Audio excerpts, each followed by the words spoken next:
हम लोग कृष्ण भावनामृत पुस्तक से पढ़ रहे हैं और ये अध्याय 3 है। सॉरी, कृष्ण भावनामृत एक अनुपम उपहार नामक पुस्तक से पढ़ रहे हैं, उसमें अध्याय 3 है और आज 8वां दिन है।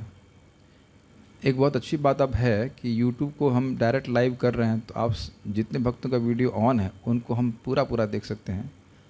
कोई सोया तो बताऊंगा नहीं, अभी हमको यहाँ पे स्पॉटलाइट पे अपने टैलेंट पे देने की ज़रूरत नहीं है। Now we are going live through OBS, so we can see our devotees and be more interactive. Okay, so let's start.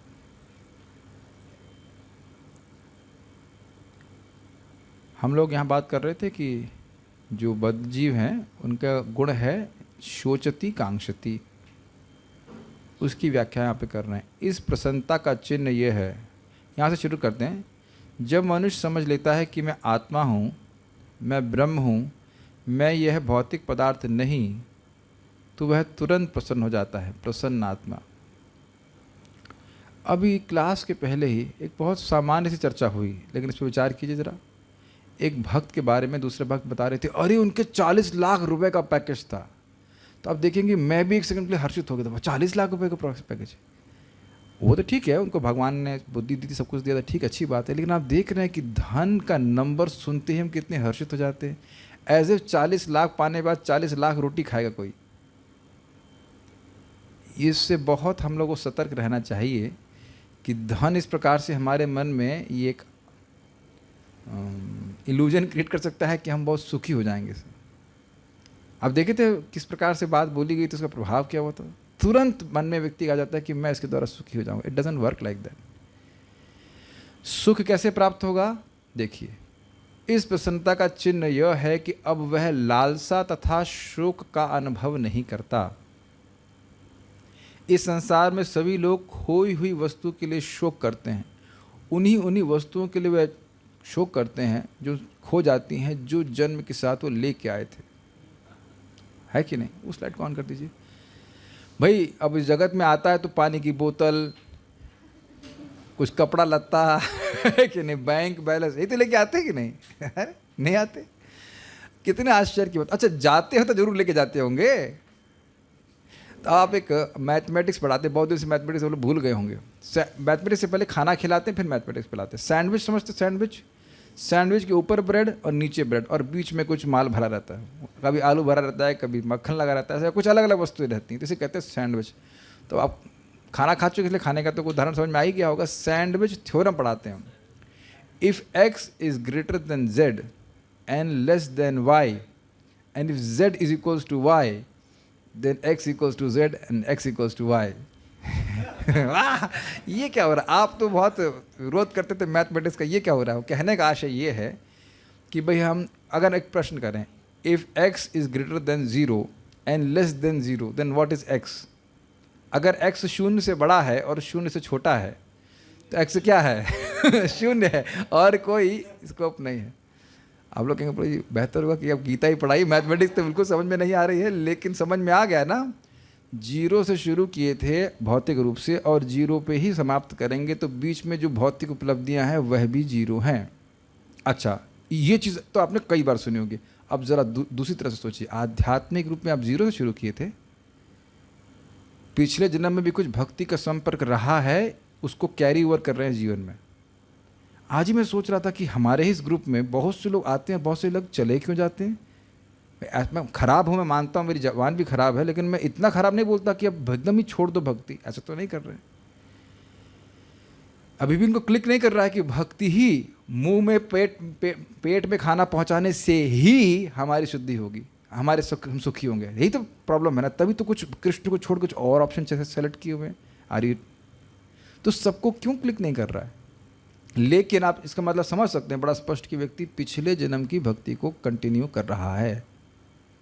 यहाँ सैंडविच थ्योरम नहीं है, यहाँ तो मकरंद रस की बात हो रही है। सैंडविच नहीं खिलाएंगे, जो भगवान के चरण कमलों से आने वाला मकरंद रस है, उसको व्यक्ति वो पीता है। ये बात कभी नहीं सोचे ना हम लोग? ये तो कई बार सुने थे, क्या सोचो साथ क्या जाएगा। ये सुना होगा, लेकिन इधर नहीं सोच रहे कि भगवान की तो भक्ति के क्रेडिट हैं, भक्ति के पॉइंट्स हैं, वही हमारे साथ जाएंगे, और इसके लिए व्यक्ति रोता रहता है। ये नितांत अज्ञान है कि नहीं? कुछ भी नहीं लेके आए और कुछ भी नहीं लेके जाएंगे, और इस बीच में हम खोने के लिए रो रहे। क्या किसी ऐसी वस्तु को खोने के लिए आप शोक कर सकते हो जो कभी थी ही नहीं? आप लोग को मर्सिडीज का दुख नहीं हो रहा है? वो ऑडी का? आप लोग गरीब हैं। पूछता हूँ मैं, प्रद्युम्न प्रभु, जो आपकी लिमोजीन खो गई है, उसका क्या आपने कोई रिपोर्ट कराई पुलिस में? प्रभु जी, लिमोजीन क्या होती? पहले हो सकता है शायद इनको तो खैर पता होगा, ही तो जानकार व्यक्ति हैं, लेकिन उसको समझ में नहीं कि लिमोजीन क्या होती है। समझ बहुत से लोग तो सोचें क्या होती है। तो जो वस्तु कभी है ही नहीं, या फिर वो राधा शर्मा माता जी, वो जो लखनऊ का पार्लियामेंट हाउस जो खो गया आपका, उसमें क्या विचार है? लखनऊ, अरे हम तो हरियाणा में रहते हैं, लखनऊ से क्या मतलब है हमको? अब आप समझ पा रहे हैं हमें क्या मतलब है? यही कहना चाह रहा हूँ, हमें क्या मतलब है? वो वस्तु तो हमारी थी ही नहीं कभी। अगर इस बात को हम दिमाग में घुसा ले तो क्या करेंगे जीवन में? तस्यैव हेतो प्रयतेत को विदः न लभ्यते यद भ्रमताम उपरिहदा। अगर वाकई कोविद व्यक्ति कि भाई हम बुद्धिमान है, समझेगा कि मेरा इस जगत में कुछ है ही नहीं, ना मैं कुछ लेके जा सकता हूँ और ना मैं जगत का हूँ, तो केवल प्रयास किस चीज़ के लिए करेगा? आप लौट चलें, वापस भगवान के पास चले जाएं। आज एक बहुत सुंदर घटना हुई। जैसे ये प्रसादम 9 बजे की बात होगी, मैं बस अपना बस्ता वस्ता बंद करके बाहर निकला तो देखा हमारे ऑफिस के जो बाहर वाला गेट है, वहाँ एक बच्चा रो रहा है। उसको हल्की सी चोट लगी थी, मतलब इतनी सी चोट लगी थी, और ऐसा फूट फूट के रो रहा था, आ कर रहा है। तो मैं सोच रहा था ये किसके लिए रो रहा है? चोट के लिए नहीं रो रहा है, ये माँ के आश्रय के लिए रो रहा है। माँ नहीं थी उसके आसपास, तो इसलिए वो रो रहा है। आपने देखा बच्चे माँ के देख जाते हैं तो फिर थोड़ा शांत हो जाते हैं। तो इतनी सी चोट लगी, लेकिन रोए जा रहा है। और मैंने उसकी दवा कुछ नहीं करवाई, मैंने बस ये पूछा उसकी माँ कहाँ? एकदम से मुझे स्ट्राइक हुआ, देखो क्या हम लोग इंट्यूटिवली बोलते हैं, छोटा बच्चे का हित उसकी माँ ही करेगी, माँ को ढूंढो, माँ के पास पहुँचा दो। Is it not? आप भी क्या करते हैं? ये सोचते हैं ना, माँ के पास पहुँचा दो, माँ देख लेगी। तो जब जीव भगवान के पास पहुँच गया, उनका आश्रय प्राप्त कर लेगा, तब उसे और कुछ नहीं चाहिए। जब तक भगवान के चरण कमल की प्राप्ति नहीं रहेगी, जीव कभी प्रसन्न हो नहीं सकता है, और उसकी शोचती कांक्षति बने ही रहेगी, चाहे वो कितने भी धन को प्राप्त कर ले, कितने भी भौतिक संपदा प्राप्त कर ले। ये समाज में हमको दिमाग में घुसा लेना चाहिए। It is very very nice. बहुत, फिर उस उदाहरण को सुनिए, वही सुनिए, भूख लगती है तो पेट में जब तक खाना नहीं पहुंचेगा हम संतुष्ट नहीं हो सकते। तो हम कितना हम वो बोल रहे हैं कि हमारा मन नहीं लगता भगवान की भक्ति में, लेकिन मन की इतनी बड़ी सहायता है कि मन भगवान के अलावा कहीं नहीं लगेगा। तो बुरा मत मानिएगा, मान लीजिए किसी ने आपका मन तोड़ा है, इस शब्द नहीं समझते आप, आपको दुख दिया है, आपको निराश किया है, ये बहुत अच्छा है। क्या कभी आपको किसी ने निराश नहीं किया? अरे पीछे मुड़ के ऐसे देख रहे, अरे भाई जो रोटी देता है उससे करवट, उससे दुश्मनी नहीं करते। पानी में हमेशा हमेशा चरण तो घर नहीं छू सकते बच्चे लोग, लेकिन हमेशा गुणगान करना चाहिए, गुणगान करना चाहिए। ये तो ऐसे देते से बहुत, अरे इतनी प्रेम वाली माँ आपको मिलेगी नहीं कहीं, आजकल अवेलेबल नहीं है market, out of stock, only one was left out of, भगवान ने दे दिया आप। लेकिन ये विचारणीय बात है, ठीक है। हम क्या बात स्टार्ट करें, कहाँ बात करने लगे थे बिंदु? हाँ, तो किसी ने आपका मन तोड़ा है, आपको फ्रस्ट्रेट किया है, you have been fried, which is very good. इससे पहले मैं आगे जाए, एक और बहुत सुंदर बात इस संबंध में बोलना चाह रहे हैं। शोचती कांक्षित का मतलब क्या है? हम शरण ढूंढ रहे हैं कि नहीं? Do you agree? इस तरह से देखिए, शोक करना और कांक्षा करना कहीं कहीं अशरण का अभाव है, इसी कारण व्यक्ति कर रहा है कि नहीं? भाई जैसे आप लोग अभी प्रसाद के लिए नहीं ढूंढ रहे हो, क्यों? पेट संतुष्ट है। एक प्रॉपर शरण प्राप्त करके व्यक्ति संतुष्ट, खुशी हो जाता है कि नहीं? मछली, पानी। तो मैं सोच रहा था कि देखिए, शरण देने वाले का सामर्थ्य, जो शरण लेने वाला है उसके लिए ज़्यादा कठिनाई है, शरण देने वाले के लिए ज़्यादा कठिनाई नहीं होती। मैं कोई उदाहरण से बताऊंगा। एक डिवोटी बोले थे, प्रभु जी एक लड़की के लिए लड़के का चुनाव करना ज़्यादा कठिन है, लड़के के लिए लड़की का चुनाव करना कठिन नहीं है शादी के लिए, क्योंकि लड़की शरण ले रही है, और लड़का शरण दे रहा है। ये मतलब वैदिक तरीके से ऐसा होता है, बाकी जो वहाँ के पता नहीं क्या होता है। I was deeply reflecting on it. क्यों कठिन है? क्या ये शरण देंगे? क्या ये शरण देने में समर्थ हो पाएंगे? क्या ये मेरा ख्याल रखेंगे? ये सब बातें सोचते हैं कि नहीं? अब ये सब तो लौकिक बात हुई, जरा इसको इधर डालिए भगवान कृष्ण के ऊपर। भगवान क्या कृष्ण क्या कह रहे हैं? सर्वधर्मान परित्यज्य मामेकम शरणम व्रज अहम त्वाम सर्व पापेभ्यो मोक्षयिष्यामि मा शुचा। लेकिन हम घबराते ही रहते हैं, भगवान मेरे पापों को नष्ट करेंगे क्या? क्या करेंगे? मतलब एक ऑप्शन ये हो सकता है कि समर्थ हो फिर भी ना करें, और एक हो सकता है कि करना चाहें लेकिन समर्थ ना हो, और मान लो दोनों करना चाहें बीच में मर जाए। ये भी संभावना हो सकती है कि नहीं? ये संभावना हो सकती है कि व्यक्ति किसी का हित करना चाहता है, उससे पहले वो खुद ही मर जाए। तो क्या ये तीनों बातें भगवान के संग हैं? नहीं। भगवान के पास सामर्थ्य है, भगवान शरण देने का सामर्थ्य रखते हैं, भगवान शरण देना चाहते हैं इसलिए तो ऑफर देने आओ हमारी कंपनी में। और साथ ही साथ कभी कृष्ण मरने वाले नहीं, कभी समाप्त नहीं होने वाले। बहुत डीपली रिफ्लेक्ट कर रहा था। इसीलिए वो कृष्ण के चरण कमल का आश्रय न छोड़ करके जगत में आश्रय ढूंढ रहा है, तो क्या होगा? दो फैक्टर होंगे, शोचती कांक्षति।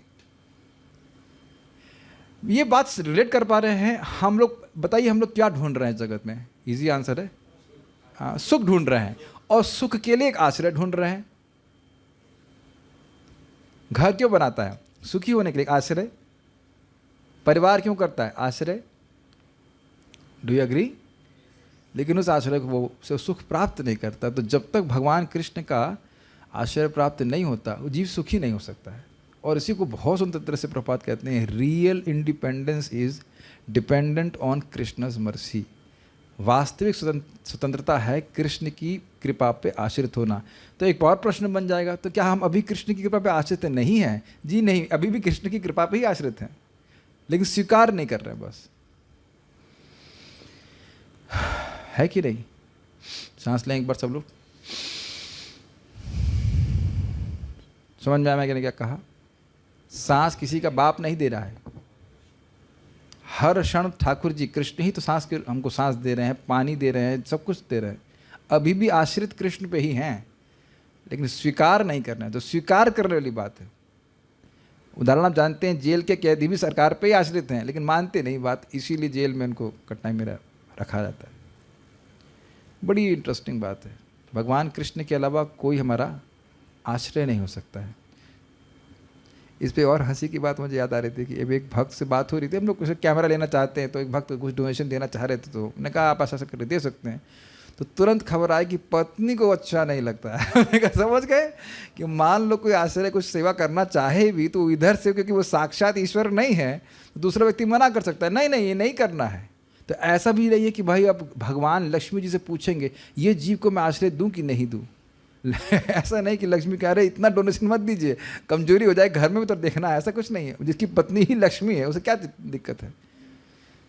Have you ever thought like this? जब भगवान कृष्ण को देना पहले से देना चाहते हैं आश्रय, वो आज वही सबके, वो नहीं देंगे तो और कौन देगा? वही दे ही रहे हैं। एको बहुनाम ये विदधाति कामान। तो कृष्ण के अलावा आश्रय है कौन? अब ये देखिए हमारा कितना इल्यूजन है कि पहले से ही जब कृष्ण पे आश्रित हैं तो उसे स्वीकार क्यों नहीं करते हो? ये भी एक आश्चर्य की बात।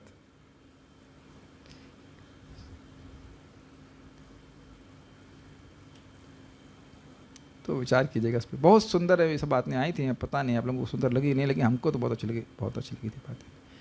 इससे पहले मैं आगे जाऊँ, आज प्रभुपाद जी का जो सुबह कोटेशन दिया गया था उसको सुनिए, बहुत सुंदर। प्रभुपाद जी कह रहे हैं कि जब कोई व्यक्ति भगवान के बारे में सुनता है तो भगवान बड़े प्रसन्न हो जाते हैं। क्यों सुन रहा है? क्यों प्रसन्न हो जाते हैं? तो भगवान कहते हैं जगत में नोबडी इज इंटरेस्टेड इन मी। कोई व्यक्ति कुछ सुन ही नहीं रहा है मेरे बारे में, और इसीलिए भगवान चुप बैठे रहते हैं। लेकिन जब कोई व्यक्ति भगवान के बारे में सुनने लगता है, तब अंदर से भगवान ज्ञान प्रकाशित करना शुरू कर देते हैं। और इसीलिए आप लोग चमत्कृत हो जाते होंगे जब करते हुए, कथा सुनने से इतनी सुंदर विचार मन में आते हैं जिस तरह के विचार कभी मन में नहीं आते थे। आप लोगों ने क्यों भाई, ऐसा कुछ नहीं होता? पता नहीं। तो फिर तो सबकी नाड़ी देखनी पड़ेगी। नाड़ी परीक्षण चलेगा भाई। आता ही है, इज इट नॉट? हाँ ठीक है। इस संसार में सभी लोग खोई हुई वस्तु के लिए शोक करते हैं तथा जो उसे अभी प्राप्त करना बाकी है उसकी लालसा करते हैं। इसको एक और एंगल से देखिए, पहले इसको पढ़ लेता हूँ फिर बताता हूँ। लेकिन वास्तविक लाभ तो अपने आप को समझना तथा अपने निजी स्वरूप को जान लेना है। जरा विचार कीजिए, इस संसार में वास्तविक रूप से हम क्या खोए हुए हैं? अब तो बहुत क्लियर है, अपने वास्तविक स्वरूप को खोए हुए हैं, या भगवान, एक दूसरे अर्थ में कह लीजिए भगवान की सेवा का जो सुख है वो हम खोया हुआ है। और हम लालसा किस चीज़ के लिए कर रहे हैं? हाँ, उस सुख की जो कृष्ण की सेवा के द्वारा प्राप्त होता है। और देखिए इसका प्रत्यक्ष क्या बात है, व्यक्ति इस जगत में सेवा करता रहता है और वो सोच रहा है सेवा से सुख मिलेगा, लेकिन वो जो सुख है वो संभाव संतुष्ट नहीं होता और करता है, और थोड़ा बहुत जो रस मिलता है कुछ समय के बाद वो कपूर की तरह गायब हो जाता है। कपूर तो फिर भी कुछ स्थायित्व रहता है, वो जो मृग मरीचिका समझते हैं उस तरह से व्यक्ति भागता रहता है और प्यास नहीं बुझती उसकी। वाह, वो तो कभी मैंने सोचा नहीं इस तरह से।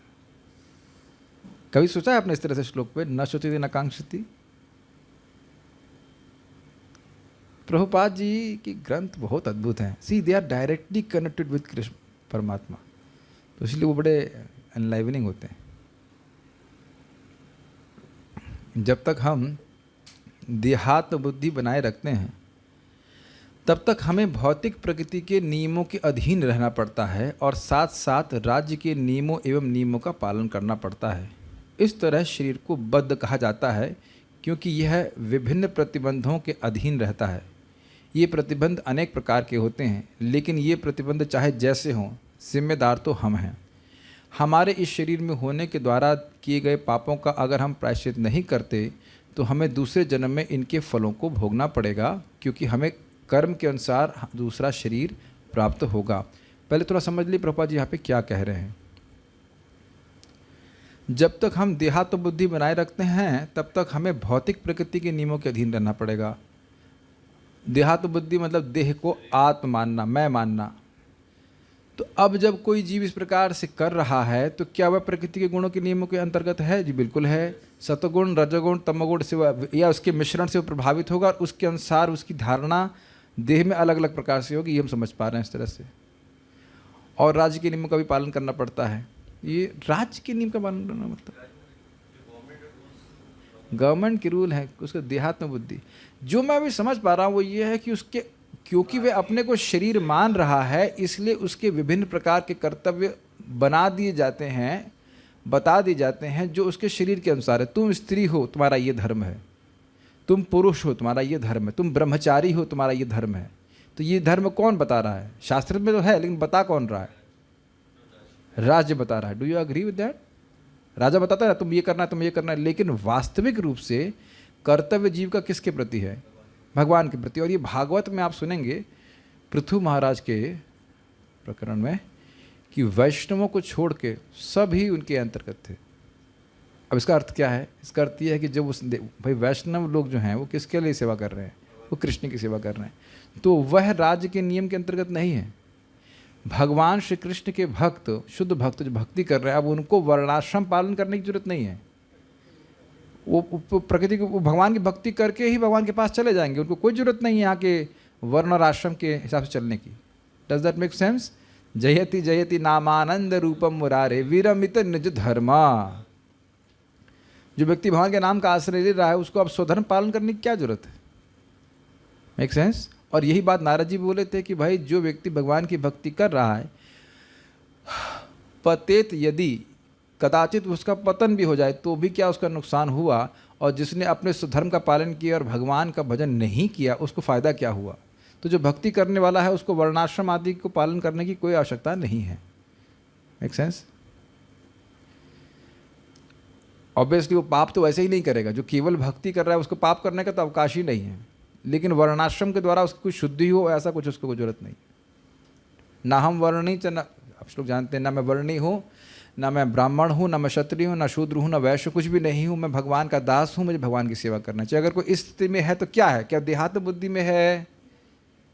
ये अभी भी बहुत क्लियर नहीं हुआ लोगों को। देखिए, जब जीव देहात्म बुद्धि में होता है अविद्या से ग्रसित होता है तो उसको झूठ बोला जाता है।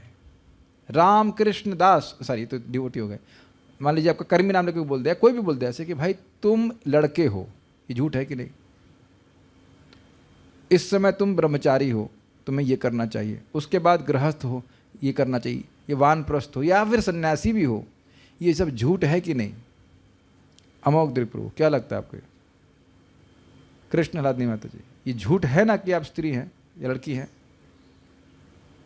लेकिन आप देखिए कि हर समाज में शास्त्र के अनुसार बोला जाता है लड़की हो तुम ऐसे करना चाहिए, लड़के हो तुम ऐसे करना चाहिए। तब झूठ क्यों सिखाया जा रहा है? प्रश्न ये भी बन जाएगा उसके ऊपर। तो यही बात प्रभुपाद समझा रहे हैं, देहात्म बुद्धि, क्योंकि मैं आत्मबुद्धि से ग्रसित हूँ, तो जीव को उसमें उसे मुक्त करने के लिए कुछ नियम बताए जाते हैं ताकि वो थोड़ा थोड़ा शुद्ध हो। जैसे नदी को पार करना है, तो अब नदी पार करना मुख्य उद्देश्य है, लेकिन नदी के बहाव के संग भी बहना पड़ेगा कि नहीं पड़ेगा, ये बताइए। ये उदाहरण समझ में आ रहा है? तो ये वर्णाश्रम आदि जो भी नियम है वह उन लोगों के ट्रीटमेंट के लिए हैं जो देहात बुद्धि से ग्रसित है। उन लोगों में तो कोई और नहीं, हम सभी लोग, ऐसा नहीं, उन लोगों के लिए, मैं तो शुद्ध भक्त। तो अब वो बह रहा है, लेकिन बहना प्रयोजन नहीं है। भगवान की भक्ति के द्वारा व्यक्ति संसार को तर जाएगा, लेकिन अब कहेंगे तुम आत्मा हो तो व्यक्ति कन्फ्यूज जाएगा, आत्मा हूं तो मैं क्या करूं? Does that make sense? तो कुछ झूठ बोलकर ही कुछ धर्म बताया जाता है, लेकिन उससे जीव का परम कल्याण नहीं होने वाला है। कोई वर्ण और आश्रम का पालन करे, भगवान की भक्ति नहीं करे, तो मतलब क्या हुआ? समझ पा रहे हैं? हर व्यक्ति का देहात्म बुद्धि के कारण कुछ स्वभाव होता है, ये बातें समझ में आती हैं, और उसको वैसे कार्य करना ही पड़ता है। अगर वह वर्ण आश्रम का पालन नहीं करता है तो वह नीचे अधोगति को जाएगा, तो वो मैनेज करना है, लेकिन मुख्य उद्देश्य है भगवान की भक्ति करके व्यक्ति मुक्त हो जाए। Does that make sense to all the devotees? स्त्रियां एक प्रकार से सोचती हैं, पुरुष अलग प्रकार से सोचते हैं, दोनों एक जैसे तो नहीं सोच सकते हैं। तो उनको इस तरह का तुम स्त्री हो तुम्हें ये कार्य करना है, ये करना, लेकिन भक्ति छोड़ करके नहीं करना है। इसको दूसरे एंगल से देख लीजिएगा कि ये सारे वर्णाश्रम का उद्देश्य भगवान को संतुष्ट करना, इसलिए किसी भी वर्ण और आश्रम में रहे व्यक्ति 4 कार्य करे, भगवान के बारे में सुने, बोले, स्मरण करे और पूजन करे, ये उद्देश्य है। अब उसका ये हो गया सिद्धांत, और इसके डिटेल्स अलग अलग हो सकते हैं। स्त्रियाँ अलग प्रकार से सेवा कर सकती हैं, पुरुष अलग प्रकार की सेवा कर सकते हैं, ब्रह्मचारी अलग प्रकार से करेगा, गृहस्थ अलग प्रकार से करेगा, लेकिन सिद्धांत ये है कि सुनेगा, बोलेगा, स्मरण करेगा और पूजन करेगा। तो देहात्म बुद्धि से ग्रसित है जीव, इसलिए इस प्रकार के नियमों को बताया जाता है। Does it make sense? अब नारद जी के लिए कोई वर्ण और आश्रम की व्यवस्था नहीं है, वो तो मुक्त पुरुष हैं। योगेश्वर, नवयोगेश्वर जो है वह, नवयोगेश्वर भागवत में आएगा, ये किनके बेटे हैं? नाभि महाराज के बेटे हैं, तो उनके लिए कोई नियम नहीं। जड़ भरत, कोई उनके लिए नियम नहीं। वो जो देहात्म बुद्धि से मुक्त हो गया, उसको कोई आवश्यकता नहीं जगत के नियमों का पालन करने की। Make sense? परमहंस अवस्था कहते हैं इसे, ठीक है, ओके। भगवान के दास हैं, ठीक है। इस तरह शरीर को बद्ध कहा जाता है क्योंकि यह विभिन्न प्रतिबंधों के अधीन रहता है। हमारे शरीर में होने के दौरान किए गए पापों का अगर हम प्रायश्चित नहीं करते तो हमें दूसरे जन्म में इनके फलों को भोगना पड़ेगा, क्योंकि हमें कर्म के अनुसार दूसरा शरीर प्राप्त होगा। बड़ी सुंदर बात समझ में आपको याद है? अगला शरीर हम अब के कर्मों से निर्धारित कर रहे हैं, और विज्ञान क्या है? जो कर्म कर रहे हैं उसका संस्कार कहाँ बन रहा है? मन में। आप अपना सॉफ्टवेयर, हम अपना सॉफ्टवेयर खुद ही बना रहे हैं। सॉफ्टवेयर में सूक्ष्म शरीर, और मृत्यु के समय जैसा शरीर होगा, जैसा सूक्ष्म शरीर होगा वैसा ही स्थूल शरीर अगला प्राप्त हो जाएगा। यम यम वापि स्मरन् भावम त्यजति अन्ते कलेवरम तम तमेवेति कौन्तेय सदा तद्भाव भावितः। सुने तो हैं, इसकी डेप्थ सोचिए श्लोक की। जिस भाव का वह स्मरण करता है शरीर त्यागते समय, कलेवरम मतलब शरीर, तम तमेव इति, तम एव, सर्टेनली एव, तम तमेव इति कौन्तेय सदा तद्भाव भावितः, निश्चित ही उस शरीर को प्राप्त करेगा। This is seems to be very simple statement, नहीं? हमको तो पता ही है गीता की बात, बट सोचिए कि जो जो कर्म कर रहे हैं उसी की स्मृति हमारे मन में बन रही है कि नहीं? Have you ever thought?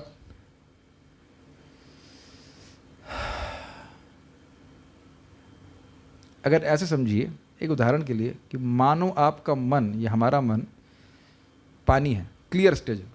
अब उसमें कौन सा रंग डालेंगे वही रंग आपको प्राथमिक रूप से दिखाई पड़ेगा। मान लो नीला है अधिक तो नीला नीला दिखेगा, और हरा है तो हरा हरा दिखेगा। ऐसा उदाहरण समझ लीजिए, मेक सेंस? तो अब अपने चित्त रूपी ग्लास है, उसमें पानी भरा हुआ है, उसमें अगर हम सतोगुण की वृत्ति का अनुशीलन करते हैं तो क्या श्लोक गीता का बोलते हैं बताइए? ऊर्ध्वम गच्छति सत्वस्थ, गच्छन्ति सत्वस्थ, ऊपर के लोगों में जाता है सतोगुणी व्यक्ति। मध्य तिष्ठन्ति राजसा, रजोगुणी व्यक्ति इंसानों में जन्म लेता है। जघन्य गुण वृत्तिस्था अधो गच्छन्ति तामसा, जो जघन्य गुण वृत्ति, बहुत खराब गुण वृत्ति है, तमोगुण की वजह से व्यक्ति पशु की योनि में जाता है। ये लोगों को पता है सब इन्फॉर्मेशन ना? यही प्रकृति का नियम है।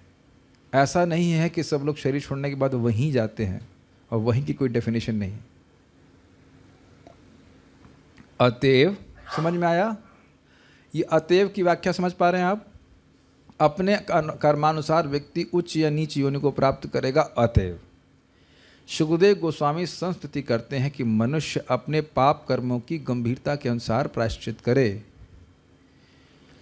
यहाँ देखा जाने वाला या दिखने वाला छोटा सा पाप, जो हमें लगता है कि बहुत बड़ा पाप तो नहीं है, उसके लिए बहुत दबा करके, तो दबा के मतलब बहुत तीव्रता से, गंभीर तरह से, घोर रूप से व्यक्ति को दंड प्राप्त होता है। भाई यहाँ मैंने किसी व्यक्ति, मान लीजिए कि मैं जज हूँ, किसी व्यक्ति को, निर्दोष व्यक्ति को दोष में लगा दिया, कुछ अन्याय करके दे दिया, दंड दे दिया, कुछ नहीं हुआ, चुपचाप सारा केस की फाइल भी बंद हो गई। मेरी बातें समझ में आ रही हैं?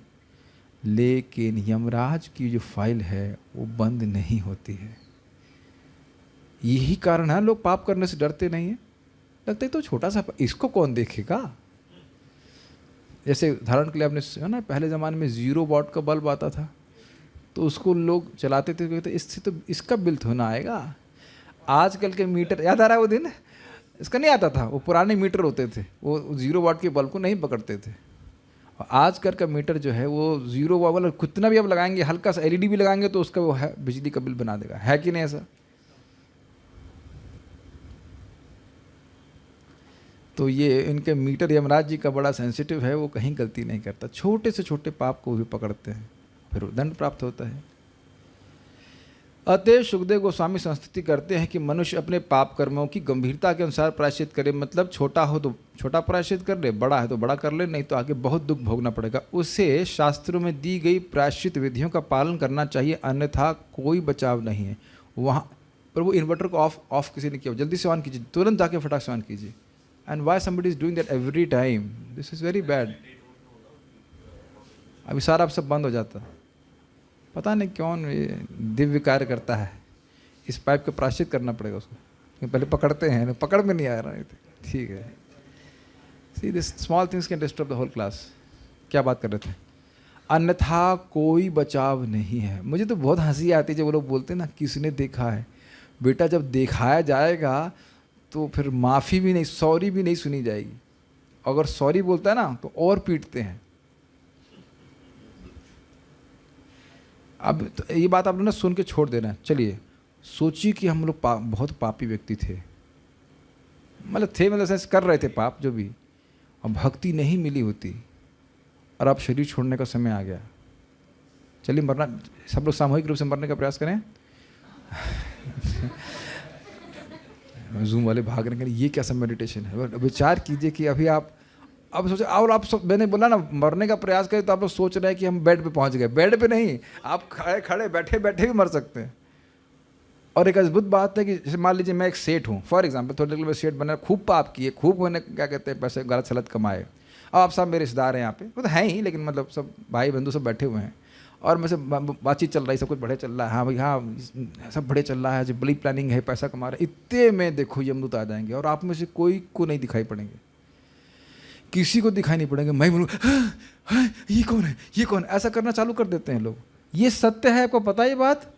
मेडिकल उसमें एक कुछ कहते हैं, इसको सिंड्रोम कहते हैं, वो लोगों के हिसाब से ये पागलपन है मृत्यु के पहले, और मॉर्फिन देते हैं लोगों को, याद नहीं आ रहा मेरे को, एक शब्द है उसके लिए। तो वो डॉक्टर को, नर्स को, किसी को नहीं दिखता है।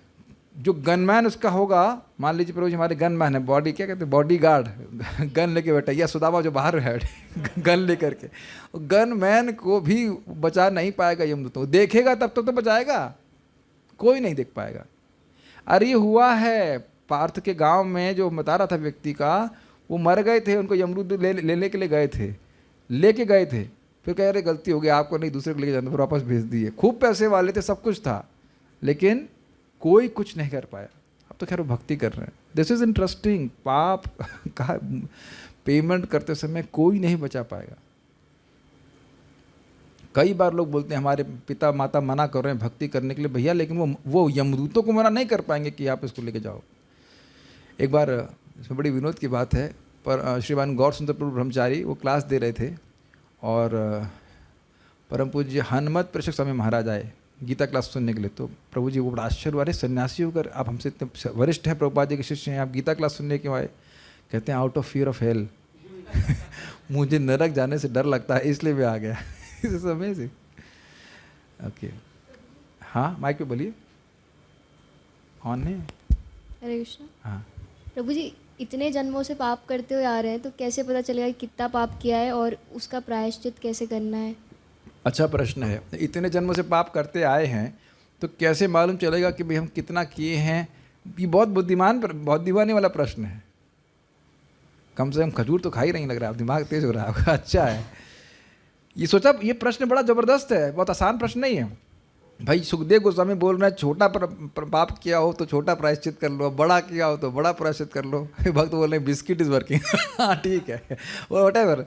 तो ये कहाँ से निर्धारण करें, ये आप सोच लीजिए। इस समय आज अपना हिसाब बताइए कि आपको पता है कि आपने कौन सा पाप किया है और उसकी ग्रेविटी कितनी है। इसीलिए हरे कृष्णा कृष्णा कृष्णा हरे हरे, हरे राम राम राम हरे हरे। वो सारा कॉन्ट्रैक्ट भगवान को दे देना चाहिए। बल्कि प्रभुपाद जी इसने तात्पर्य में लिखते हैं एक जगह, व्यक्ति को अपने छोटे से पापों को से मुक्त होने की प्रयास नहीं करना चाहिए। व्हाट? चैट हरे कृष्णा, भगवान की शरण लेनी चाहिए, भगवान सारा मैनेजमेंट कर देंगे। हाँ तो यही तो बात है, नॉन डिवोटी का यही तो बात बोली जा रही है कि जो भगवान के भक्त नहीं हैं उनके लिए कोई आशा नहीं है, कोई आशा नहीं है। वहाँ कोई वकील नहीं है, वहाँ कोई वकील नहीं है। सही बात है, वो नहीं आशा है, वो जाएंगे ही। वो आगे इसमें लिखा हुआ है पक्का नरक जाने वाले हो, पक्का। यस, इसीलिए प्रचार करना चाहिए, कम से कम लोग नरक तो ना जाएं। और ज़्यादा कुछ नहीं, आपने उसे एक बार भी महामंत्र बुलवा दिया है, प्रसाद खिला दिया, भगवान का दर्शन कर लिया किसी भी तरह से, तो वह मुक्त होता है। कथम अपि सकृदातम सकृदातम, एक बार भी कृष्ण बुलवा दिया है तो भी कोई दिक्कत नहीं। इस पर एक छोटी सी विनोद की बात है। हमारे बता रहे थे कि भक्त, हाँ परम पूज्य राधाकुंज महाराज बता रहे थे कि कोई व्यक्ति था, वो शायद मुसलमान रहा होगा, जो भी है। तो भक्त लोग जाकर से बोले आप हरे कृष्ण बोलिए, कहता मैं नहीं बोलूँगा। तो फिर महाराज के पास आए बड़े दुखी होकर, भक्त तो वो नहीं बोल रहा है। तो महाराज बोले जाओ उससे आके पूछो तो क्या नहीं बोलेगा। तो जाकर पूछे, अच्छा आप महाराज पूछ रहे हैं आप क्या नहीं बोलेंगे? मैं हरे कृष्ण नहीं बोलूँगा। तुमने बोल दिया, तुमने बोल दिया। तो वो एकदम दुखी हो गया कि उसने हरे कृष्ण मुंह से निकल गया। वो समझ नहीं रहा है कि उसके अनंत जन्मों के पाप नष्ट हो गए। मैं इससे पहले आगे जाऊँ ना, आज हमसे रुका नहीं जा रहा है। वह तो टीका परसों कल आएगी, लेकिन इतनी सुंदर बात है। भगवान को अनंत क्यों कहते हैं? क्योंकि उसमें उनकी अनंत शक्ति है। 1.18.19, अरे माइंड ब्लोइंग टीका है इसमें। उसमें लिखा है कि भगवान का नाम उच्चारण करने का दुष्कुल, बुरा कुल, नीच कुल में जन्म हो जाता है ना, वो सारा जो है नाम उच्चारण करता है वो सारा दोष समाप्त हो जाएगा। तो कहेंगे अरे भाई नीच कुल में जन्म क्यों हुआ है? प्रारब्ध की वजह से ना। प्रारब्ध तो मतलब जो कर्म आप भोग रहे हो इस शरीर के द्वारा। तो प्रारब्ध का नाश तो बिना भोगे नहीं होता है। तो जो नीच कुल में जन्म लिया है उसकी पीड़ा कैसे चली जाएगी? अब सुनिए क्या एक्सप्लेनेशन है, माइंड ब्लोइंग। भागवतम इज अमृत। वो कहते हैं देखिए भगवान की अनंत शक्ति है कि नहीं? भगवान की अनंत अद्भुत शक्तियां हैं, तो एक अनंत कोई एक शक्ति होगी जो प्रारब्ध को नष्ट कर देगी। क्या कठिनाई है, समझ में आया? अच्छा, तो फिर शरीर कैसे चल रहा है, ये मेरा आगे एक्सप्लेनेशन है, जो चक्रवर्ती बात अन्यत्र समझाते हैं। जब प्रारब्ध नष्ट होगा तो शरीर कैसे चल रहा है, तो दूसरी शक्ति शरीर चलवा देगी। समझ में आ रहा है? एक शरीर, एक शक्ति सारे प्रारब्ध नष्ट कर देगी और दूसरी शरीर चलवाएगी भगवान की कृपा से। क्या कठिनाई है? ये सब आगे भी बताया गया है कि कर्म नष्ट हो जाता है, लेकिन भक्तों का शरीर भगवान की शक्ति से चलवाया जाता है। जैसे वो इंजन चेंज हो जाता है ना, पेट्रोल की जगह डीजल चल जाता है। गाड़ी चलता हुआ दिख रही है, लेकिन गाड़ी अब पेट्रोल से नहीं चल रही, वो डीजल से चल रही है, भगवत कृपा से चल रही है। यानी ये सब तो मैं उसको डिटेल में समझाऊंगा जब हम लोग आएंगे, लेकिन बात बहुत सुंदर है। तो कहने का आशय यह था कि पाप नष्ट हो जाते हैं, दिखते नहीं हैं कि नष्ट हो गए हैं, लेकिन सारे के सारे पाप ध्वस्त हो जाते हैं भगवान का नाम उच्चारण करने से। अयम ही कृत निर्वेशो जन्म कोटि अहंसामपि यद व्याजहार विवशः नामस्वस्तयनम हरे। अयम ही, इसमें कोई संदेह नहीं कि अयम, अयम मतलब ये अजामिल, अयम ही निश्चित ही, कृत निर्वेशो कर चुका है हर के प्रायश्चित। अब इस पे तो यमदूत उछल पड़े, कर चुका है, अरे हमें तो एक प्रायश्चित करता हुआ नहीं दिख रहा, और अब कह रहे हो कि सारे प्रायश्चित कर लें। अरे कितने जन्म के? कहते हैं जन्म कोटि अहंसाम अपि, करोड़ों करोड़ों जन्मों के भी। ये कब किए? यद व्याज हार विवश, जब विवश अवस्था में, विवश का मतलब है उसका कोई मन नहीं है, वो यह भी नहीं सोच रहा है कि वह माला कर रहा है या नाम भगवान का बोल रहा है, यह भी सचेत नहीं हो रहा था, इतना भी सचेत नहीं था। आप लोग जब करते हो तो कम से कम मन इधर उधर जाता है बस, लेकिन ये तो पता रहता है ना कि हम लोग काली माता का नाम उच्चारण कर रहे हैं, शिव जी का नाम बोल रहे हैं, गणेश जी का, भगवान कृष्ण का, विद ऑल ड्यू रिस्पेक्ट, देवताओं का नाम भी अच्छा है, लेकिन यह पता है कि हम भगवान कृष्ण का नाम बोल रहे हैं, है कि नहीं? आपको ना पता हो, भगवान का तो पता रहता है ना, आप लोगों को पता रहता है। और गिन गिन के करते हो कि नहीं, योजना बना बना करके, आज 16 करेंगे, आज 25 करेंगे, तो वो तो बड़ा केस बन जाएगा ना आप लोग का। हैं दो तीन वकील है, बता रहे हैं कि ये लोग योजना बना के जो कार्य किया था उसका अधिक, मतलब उसके लिए अधिक, क्या कहते हैं उसको, दंड, हाँ दंड करते हैं लोग। योजना बना के जो क्राइम किया जाता है उसको अधिक दंड मिलता है, लेकिन यहाँ पे योजना बना के किया जा रहा है, अचानक नहीं किया जा रहा है। क्या बोला उसने? नाम स्वस्तयनम हरे, भगवान हरि का नाम उच्चारण किया, जो स्वस्ति का, मंगलमयता का अयन, आश्रय है। सारी मंगलमयता उसी में निवास करती है। तो आपके प्रश्न का उत्तर हो गया, चिंता करने की जरूरत नहीं है, कॉन्ट्रैक्ट आप कृष्ण को दे दीजिए। तो अब एक और प्रश्न उठ जाएगा, प्रभु जी मान लीजिए सर में दर्द कर रहा है, मान लीजिए पूरे बॉडी में दर्द हो रहा है, तब क्या करें? क्या तब भी नाम बोलें? तो चेक कीजिए कि क्या जीभ में भी दर्द हो रहा है। जीभ में तो दर्द नहीं हो रहा है, तो बोलिए हरे कृष्णा कृष्णा कृष्णा हरे हरे, हरे राम राम राम हरे हरे। समझ आ रहा है? जीभ में दर्द नहीं हो रहा है। हाँ सेवादारी, तो जीभ में जब तक दर्द नहीं हो रहा है तब तक व्यक्ति बोलता रहे, कोई कठिनाई नहीं है। तो बहुत अच्छा प्रश्न किया आपने। वरीयांते प्रश्न भवद्भिर लोक मंगल, इससे पूरे जगत का मंगल होने वाला है, तो आपने अच्छा प्रश्न किया, गुड, ओके। तो ये होता है भगवान का नाम उच्चारण। हमको बहुत अच्छी बात लगी जो हमने गीता में पढ़ा था, यथा दीप निवातस्थो नेंगते सुपमा स्मृता योगिना यत चित्तस्य, भूल गया लास्ट वाला लाइन, कि जिस प्रकार से योगी का चित्त कैसा हो जाता है भजन करते करते, जैसे हवा नहीं है कहीं, हवा का कोई मूवमेंट नहीं है, और जो दीपक की एकदम स्थिर हो जाती है। और उसका अर्थ क्या बताया था? स्थिर हो जाती है और प्रकाशमान हो जाती है। ऐसे ही योगी का मन, चित्त इस प्रकार का हो जाता है, स्थिर भगवान में और प्रकाशित। तो ये किसके द्वारा होता है? यही हरे कृष्ण मंत्र के द्वारा चमकते चमकते चमकते चमकते हमारा चित्त इस प्रकार से प्रकाशमान होने लगता है, भगवान उस प्रकाश को देने लगते हैं, तब हमको समझ में आती बात। गुड, ठीक है। तो चिंता करने की जरूरत नहीं, नाम उच्चारण करें। और देखा, दूसरी तरफ से देखा जाए कि पाप काटने के लिए नाम उच्चारण करना अपराध है। जैसे मैं उदाहरण दे रहा हूँ, हमारे एक भक्त मेरी सहायता कर रहे हैं चक्रवर्ती पाद की टीका को हिंदी में अनुवाद करने के लिए। तो उन्हें अनुवाद किया, अनुवाद थोड़ा हम संतुष्ट नहीं हुए था, तो क्या ऐसा करता हूँ 18 किया है, अब आगे मैं 19 से ठीक करूँगा। क्यों? 18 कर दिया है ना, जैसे तैसा कर दिया है ना, अब दोबारा क्यों करेंगे? ठीक है, हम एडिटिंग करके ले लेंगे, कोई बात नहीं। अब भगवान का नाम एक व्यक्ति भगवान है, भगवान हमारे पाप नष्ट कर, कोर तो दियो ना पहली बार उच्चारण के संग। पहली बार जब तुम बोले थे तो कर दिया था ना, तो बार बार क्यों बोल रहे हो कि पाप नष्ट करना है? भगवान बोलेंगे नहीं इस तरह से, प्रेम क्यों नहीं मांगते हो? ठीक है, व्हाट इट, जब तुम पहली बार जब घोंचू की तरह आए थे, तुम किसी हरि नाम के संकीर्तन प्रोग्राम में, जब तुम पहली बार यद व्याज हारा, जब पहली बार माला देख रहे थे, ये क्या है? ऐसी भी कोई पृथ्वी वस्तु होती है क्या? हाँ, ये तो प्लास्टर जैसा लग रहा है। और सही में एक बार मैं ट्रेन में जब कर रहा था तो व्यक्ति बोला कि आपके हाथ में प्लास्टर है क्या?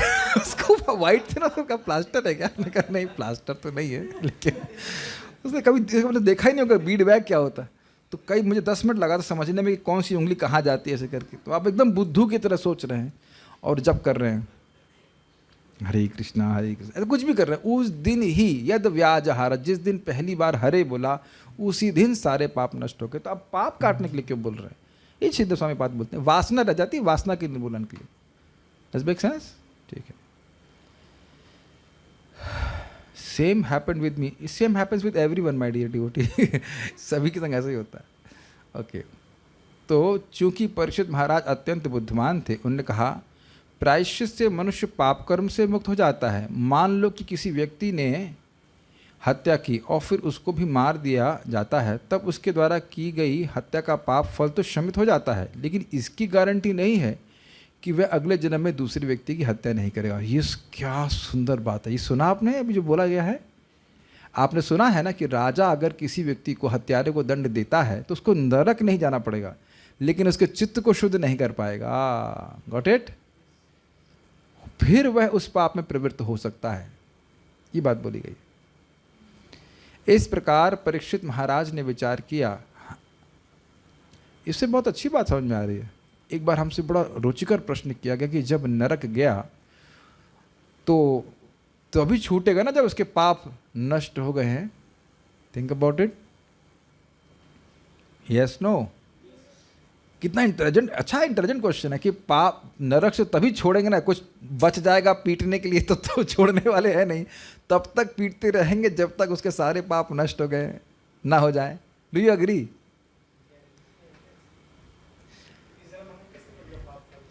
भाई इस जन्म में जो काम किए, जो भी था पाप किए, उसका फल भोगने के नरक में जाएंगे। तो नरक से रिलीज तो तभी मिलेगी जब उसके पीट करके उसके पाप धुल जाएंगे। तो फिर इस जगत में वो इनकी धारणा ऐसी थी। लेकिन देखिए, पाप का जो पिटाई है वह तो नरक में मिल गई, लेकिन वासना नहीं जाती है पिटने से। यहां भी क्लियर हो रहा है कि नहीं? चाहे राजा दंड दे रहा है, चाहे यमराज दंड दे रहे हैं। आपने देखा नहीं, कई बार सुना ना, गीता के महात्म्य में कोई व्यक्ति था, यहाँ पापी था, फिर नरक गया, नरक के बाद फिर उसे जन्म मिला, फिर भी वो पाप ही करता बैठा था। तो वासना का निर्मूलन, मतलब वो खाड़ना, यह नरक जाने से नहीं होता है, यह इस्कॉन केंद्र में जाने से होता है। इस्कॉन केंद्र में आने से व्यक्ति का रिहैबिलिटेशन प्रोग्राम होता है, वह पाप करने की प्रवृत्ति से ही मुक्त हो जाता है। यही नहीं, नरक ही नहीं, प्रलय भी हमारी भौतिक इच्छाओं को, भोग की वासना को नष्ट नहीं कर सकती। भगवान संकर्षण के मुख से निकलने वाली अग्नि भी नष्ट नहीं कर सकती। और नष्ट क्या कर सकता है? हरे कृष्णा कृष्णा कृष्णा हरे हरे, हरे राम राम राम हरे हरे। बहुत कितना शक्तिशाली है। मैं इस पर आज बात आ ही रही तो मैं बोलूँगा। रूप गोस्वामी जी बड़ा सुंदर कहते हैं कि हे भगवान, आपके सभी के हृदय में रहने से जीवों को फ़ायदा क्या हो रहा है? क्या फ़ायदा हो रहा है भाई? कोई फ़ायदा नहीं हो रहा है। क्यों फ़ायदा नहीं हो रहा? भगवान कहेंगे बहुत फ़ायदा हो रहा है। नहीं, कोई फ़ायदा नहीं हो रहा है। क्यों फ़ायदा नहीं हो रहा है? कह रहे आप हैं सर्वशक्तिमान हैं, दयालु हैं, कृपालु हैं, सब कुछ है, लेकिन जीव के जन्म मरण रूपी वृक्ष की एक पत्ती भी नहीं टूटी। लेकिन आपका नाम बहुत बढ़िया चीज़ है। क्यों बहुत बढ़िया चीज़ है? आपका नाम जैसे ही उच्चारित होता है, उस पेड़ की, वृक्ष की जड़ें भी हिल जाती हैं। यद ब्रह्म साक्षाद कृति निष्ठयापि विनाशमायाति विना न भोगै अपैति नाम स्फुरणे न तत्ते प्रारब्ध कर्मेति विरौति वेदः। रूप गोस्वामी कहते हैं सारे वेद कह रहे हैं कि जो ब्रह्म में एकदम एकनिष्ठ हो गया, निर्विशेष ब्रह्म का खूब बढ़िया ध्यान कर रहा है, उसको भी अपने प्रारब्ध भोगने पड़ते हैं। लेकिन कदाचित नाम स्फुरित होगा किसी के मुख से एक नाम, तो वह भी प्रारब्ध नष्ट कर देता है। सारे वेद ऐसा कहते हैं, मैं नहीं कह रहा हूं। तो क्या साधना करनी चाहिए बताइए? इसीलिए लोगों के पीछे लगा जाता है। कौन लग रहा है? जब जानते हैं कौन लग रहा है, लग करके भाई कि आज का स्कोर क्या हुआ, नाम उच्चारण हुआ कि नहीं हुआ, इत्यादि इत्यादि। इसकी एक बार दिमाग में घुसा लेनी चाहिए इस बात को। इससे बड़ा साधन नहीं है हमारे पास। We have some more time. तो यानी कि उसके हृदय से भोग की वासना और पाप की वासना जाएगी नहीं। इस प्रकार परीक्षित महाराज ने विचार किया कि प्रायश्चित के बाद लोग पुनः वही पाप करते रहते हैं। यदि कोई मनुष्य को कुछ रोग हुआ है तो चिकित्सक उसे दवा देकर ठीक कर लेता है, लेकिन इससे उसकी गारंटी नहीं रहती कि वह फिर से उसी रोग से ग्रस्त नहीं होगा। क्यों नहीं होगा? क्यों हो जाएगा रोग से ग्रसित? फिर वही गड़बड़ करेगा, फिर वही खाएगा। एक हमारे भक्त हैं, भक्त मतलब कुक थे, उनको मिर्ची खाने का बहुत शौक था, लाल मिर्च। जब बोला गया तो माने नहीं। बाद में लीवर खराब हो जाता है ना लाल मिर्च खाने से। ना क्या होता है? हाँ, लीवर। हाँ, तो लीवर जब खराब हो गया तो कहते रहे ऐसा होता है। हमारे साथ होता ही इस प्रकार से। लेकिन ऐसा नहीं कि वो सुधरने वाले हैं, फिर वही वो काम करने वाले हैं। अब डायबिटीज़ वाले तो सब जो है मीठा छोड़ ही देते होंगे, ऐसे है? नहीं छोड़ते हैं। यस, हमको बोला गया है फ्रूट्स खाएंगे जल्दी ठीक हो जाएंगे। हमने कहा मर जाएंगे लेकिन अन्न नहीं छोड़ेंगे। हमने कहा भाई ये हमसे नहीं होगा। ठीक है, मर जाए ठीक है, भूखे नहीं मरेंगे। जो भी को तो खैर जो भी है, हर व्यक्ति की आदत होती है, आसक्त होता है व्यक्ति इसमें। गुप्त रोग अच्छे होने पर भी पुनः पुनः होते रहते हैं। इसी प्रकार चोर बारंबार जेल में ठूसे जाने पर भी बार बार चोरी करता रहता है। हमको अच्छे से याद, कई बार बताया मैं, दिल्ली रथ यात्रा में उस सीन हमको चित्त पे एकदम बोलता हूँ तो याद आता है। इस तरह से कोई चोरी था, कोई जेब का तरह, उसको इतना जोर से मार रहे थे। उसके बाल भी लंबे लंबे थे, इतने लंबे बाल एकदम खींच के दाई चाटे, और मतलब कीर्तन में भी आवाज़ आ रही थी इसके चाटे के से, धाड़ धाड़ धाड़ धाड़। और ऐसा लगता है जैसे होता है ना वो जो बॉक्सिंग होता है, क्या कहते हैं उसको हम लोग, बॉक्सिंग पंचिंग बैग, उसमें तो कोई दर्द होता नहीं, तो निर्जीव वस्तु उसको मारते ना, ऐसे पुलिस वाले मारते हैं भाई, बहुत कस के मारते हैं, बहुत कस के मारते हैं। और ऐसा नहीं है कि अब पब्लिक में, एक तो पब्लिक में पिटाई होना कितनी बड़ी बेइज्जती है, उन्हें कोई शर्म नहीं है इस प्रकार से। पिटेंगे, कूटे जाएंगे अच्छे से, उसका फिर वही काम करने वाले। ऐसा क्यों होता है? लेकिन इसका विपरीत उदाहरण दूंगा। मैं व्यक्ति से मिला, भरतपुर का एक व्यक्ति था, उसमें 7 मर्डर के केस थे, कुछ मतलब मर्डर के केस थे, और वो 32 माला जब करने लगा जेल में, उसको वाकई छोड़ दिया गया जेल से। उसका इतना परिवर्तन हो गया चरित्र कि जेल से छोड़ दिया गया उसको। मैं मिला उसे, बहुत ही अच्छा व्यक्ति था।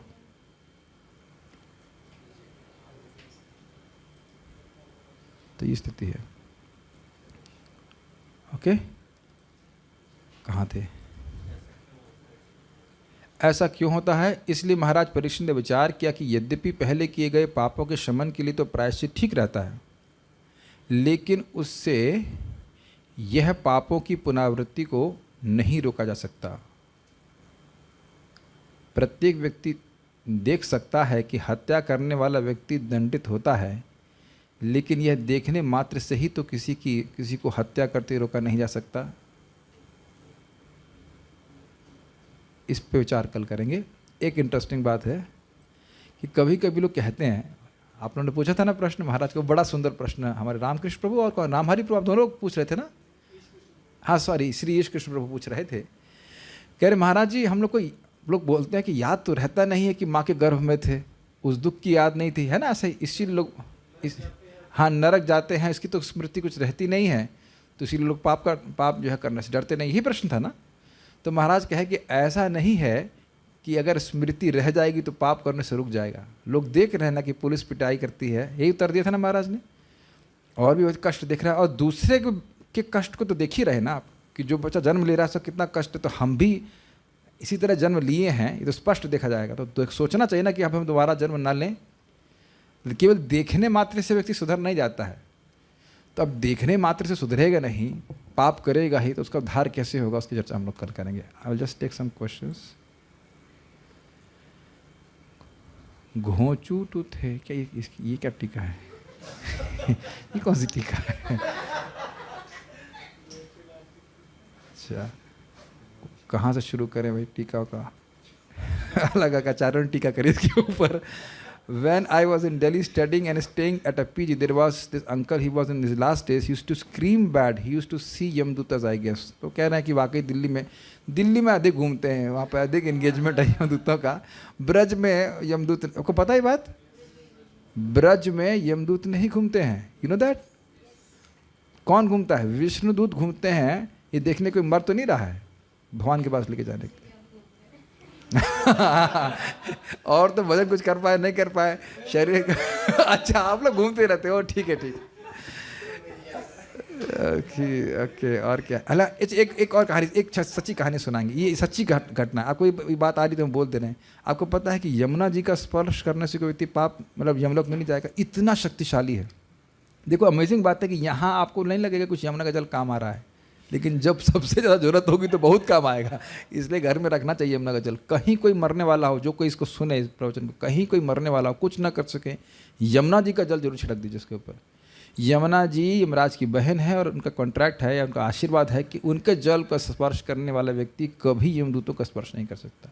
सच्ची घटनाएं भी हैं, सब आदि होगी, उसको सुनाएंगे नहीं। प्रायश्चित से पाप नष्ट हो जाएं पर पाप करने की वृत्ति नहीं जाएगी। जी हाँ, और क्या है? और कुछ नहीं है। हाँ चलिए अब एक लास्ट कहानी सुना दें, 1 मिनट में कहानी पूरी हो जाएगी।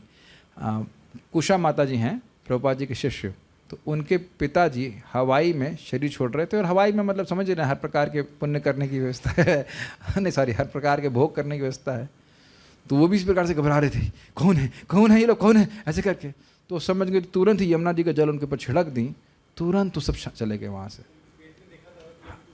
अरे देखा तो नहीं बोल रही थी, मेरे से बात हुई थी, पता नहीं खुशा माता जी ने नहीं देखा था, जो भी मैंने से बात किया था तो उन्होंने बोले मुझे नहीं बताया कि वो देखी थी यमुना को, लेकिन समझ गई थी कि हो रहा। और फिर वो शांत हो गया। उसके बाद बोले, जब उनको होश आया, कहते हैं what was that magic water which you through at me.